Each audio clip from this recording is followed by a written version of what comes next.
وهذا البلد الأمين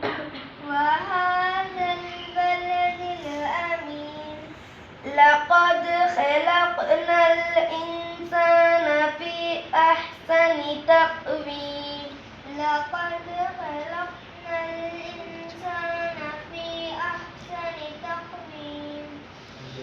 ثم رددناه أسفل سافلين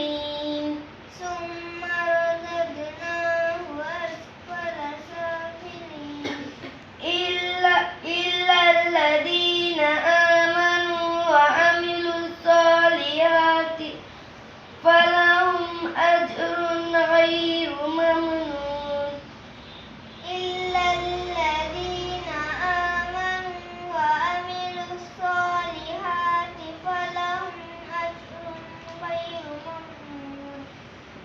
فما يكذبك بعد